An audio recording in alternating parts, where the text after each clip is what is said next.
Hey guys, I am glad you're here today. I'm super excited to talk about motivation. And if you know the song, in my head right now, I've got James the Mormon, JTM, as he is now known. He sings a song called Motivation. I'm going to share it in my stories today. So look out for that if you don't know that song, or if you do, really good song on motivation. Anyways, today we're going to talk about motivation, and this is something that comes up a lot. So I have this thing I want to do. How do I do it? Like, how do I stay motivated? And we're going to talk about some great research that's been done and some things that will really help you to keep up that motivation. A lot of what I'm going to teach you today comes from Ben Hardy, who I'm a super fan of. He's really helped me to understand some of the research and the science. So, this first part comes from him. These are the three ways to get motivated and to stay motivated. And then I'm going to kind of break them down. So, number one, for motivation, you need a clear and compelling goal. So you need to know what you want to do and you need to be really clear about it. Number two, you need a path from where you are now to where you want to go. So the pathway, the way to get there is number two. And then number three is you need confidence that you personally can follow that path and accomplish your goal. So let's talk about each of these three things that are going to help you with your motivation. So the first one is a clear and compelling goal. So the way that we make our goals really clear and really compelling is, first of all, they need to be measurable. We need to be able to know, did we reach our goal or not? And we've talked about this over the last couple of days as we've talked about goals, right? You need to really understand this idea of the goal as the outcome, the goal as a specific like place, standard that you are reaching. So that's what we mean when we talk about clarity. Compelling, the goal needs to be compelling. And what that means is it doesn't matter if it's compelling to someone else, it matters that it's compelling to you. Does your goal matter to you? An example that I thought of with this is like how often, well, maybe this doesn't happen in your household, but sometimes it happens in mine.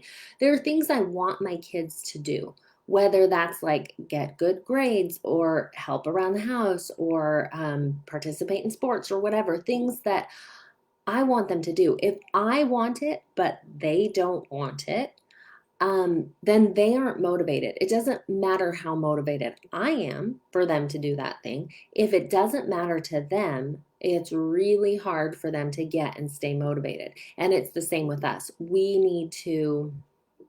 Um, we really need to have a goal that's compelling to us and something that matters to us.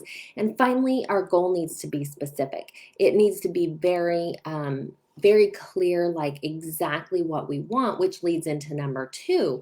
Because if it's not clear what we want to do, then it's going to be really hard to get to number two, which is a path to get there.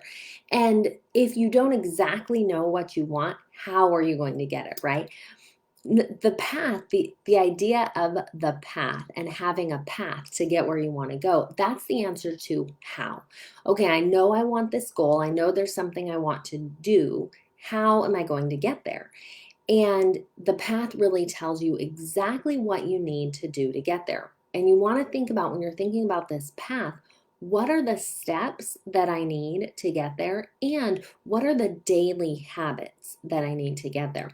So, one example that I thought of for the path is, let's say one of your goals is you want to write a book and you know approximately, how many pages or how many words this book is supposed to have. I think it's been a while since I wrote my book. I think it's 60,000 words that a typical book has, but I can't remember at the moment. Um, Anyways, so you need to write, we'll say 60,000 words, and you set a deadline of a year or 6 months or 3 months if you're working in 90-day sprints, whatever it is. So you're going to write half of your book in 90 days. So 30,000 words in 90 days. And so you can break this down into a daily habit. I'm not going to try to do the math here live, but you could break that down to like, okay, every day I need to write X number of words.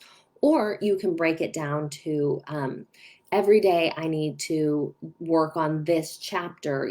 For so long, I'm going to work on this chapter, and then I'm going to edit this chapter. And then at this point, I'm going to move on. So the steps would be chapter 1, chapter 2, chapter 3, whatever, or the habit is like a certain amount of words per day.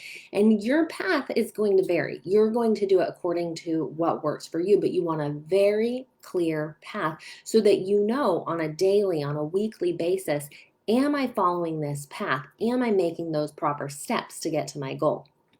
And obviously, that is going to keep you motivated because it's like signposts along the way that tell you where you are. A quick story that just came to mind. I'm not a runner, but my husband and I, a long time ago, we decided, okay, we are going to run a 5K. Like this is something that we want to be able to say we've done. We ran a race, and so we trained for it, and we ran. Down in Mission Viejo in 2007, the Memorial Day 5K. And we're running and we've trained and we're running and we wanted to run the entire way, right? It's only 5K is like a little over 3 miles. We're like, we can do this. So we were running and it was kind of crowded and we saw the 1 mile mark. And we're like, we're doing good. And we kept running, kept running. We never saw the 2 mile mark. And at that point, I was starting to get a little tired. And I'm like, dang, if I don't I don't know if I can run the whole way. There's nothing that said 2 miles and I'm getting tired. I don't know if I got this. And then we saw the 3 mile mark. We kind of slowed down because we didn't see the 2 mile mark. We did keep running. And then we saw the 3 mile mark and we're like, what? We've got this. And so we sprinted to the end. When you have this path clearly marked, like I wish it had been in our 5K, it gives you these little checkpoints to know that you are on the right path, and that keeps you motivated. That helps you go and like, oh my gosh, I can keep putting forth this energy because I know I am on this right path. You're seeing your progress. So that's how that path keeps you motivated. The third step to motivation is confidence in yourself. So confidence, when you have that path laid out and you know what you need to do, you have confidence in yourself that you can do it. And so when we're thinking about confidence, you want to think about, can I follow that path? Does it feel too hard for me? Is it like overwhelming the path that I have in front of me? When you're thinking about confidence, like, is there doubt about your ability or your capability to follow that path? Now, it's okay if there is a little bit of doubt because we want our goals to stretch us, right? A little bit of doubt is different than overwhelming, crushing, like lack of confidence. We have to have confidence that we can do it. Even if it's going to be hard, confidence that we can do this path. And so those 3 steps, a clear and compelling goal, a path to get there, and confidence that you can do it, are going to help you stay motivated. And the way that I like to think about it is that's going to help you stay motivated kind of for the long haul, for your year goals, for your 90-day outcomes, for these big things that you want to do. And I want to break it down just a little bit more. How do you stay motivated in the day-to-day? Because, yeah, you have this goal, but how does that translate into what you need to do today? So I have 3 bonus ways to stay motivated to work towards your big goals today. Number 1 is remember your why. And so this is why if you've done any kind of business course or even with weight loss, or there's so many things, pretty much most programs that I've been a part of, day 1, you start with your why. Like, why are you here? Why do you want this goal? What is the purpose? What is this going to do for you? And it's so important to get very clear on your why for those moments when you're lacking motivation, so you can remember what you wanted it for. And remembering that on the days when you're tired, on the days when it's hard, can often be enough to keep you going. Like, the payoff is going to be worth it. I remember why I wanted it, and so I'm going to put forth the effort. Number 2 is make sure, how we talked about the path, make sure each step on the path is doable. And the way that you do that is by breaking it down into its simplest parts. So a quick example here. Have you ever had something on your to-do list that you keep procrastinating and you procrastinate it because it feels too hard? I have an example from April Perry who teaches productivity. And one example that she gives is let's say on your to-do list, you write hang a shelf, hang the bookshelf, and then, or hang a wall shelf, we'll say. You don't hang a bookshelf, hang a shelf on the wall. And you keep putting it off day after day. Well, if you look at that, what is actually involved in hanging a shelf? First, you need to figure out like where the nails are. You maybe need to do some measuring. You maybe need to gather some tools. There are like a bunch of things you need to do before you actually hang the shelf. And so what happens is if we haven't broken that down into its simplest parts and we hear hang the shelf and we're thinking, oh shoot, I don't exactly know how to do this. It feels overwhelming and it's so many things going on in our mind. And so what you want to do is break that down. And so what actually would need to be on your list is gather the nails and the hammer, find the, what's that thing called that you the balance thing to make it even. My husband hangs the shelf. That would be on my list. Go ask Jim to hang the shelf. But whatever it is, right? You break this down into its simplest parts and then that path becomes very clear. It doesn't mean that each step needs to take, a week or a day, not necessarily, but when you break it down and you know exactly what you need to do, your path is very clear and it becomes very doable. And you're like, okay, get the nails out. I can do that. Get the hammer out. I can do that. Ask my husband to remind me what that balancing thing is called to hang the wall shelf straight. All those things are doable, right? Number 3 is celebrate.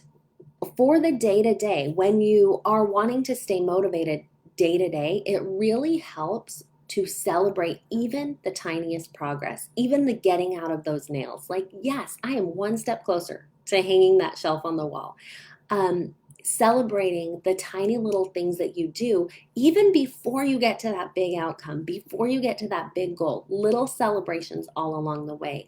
If you've studied the work of BJ Fogg, who teaches about habits, this is key to locking in habits. You want to celebrate every little bit that you do and all along the way, because that gives you the motivation to go on and do it again the next day. So I hope this is helpful. I know motivation is something that comes up a lot when I'm talking to people. Like, people want these things, and yet sometimes it's hard to get going. It's hard to keep going. And so these are real tools that you can use and that can be helpful to you to help you with that motivation.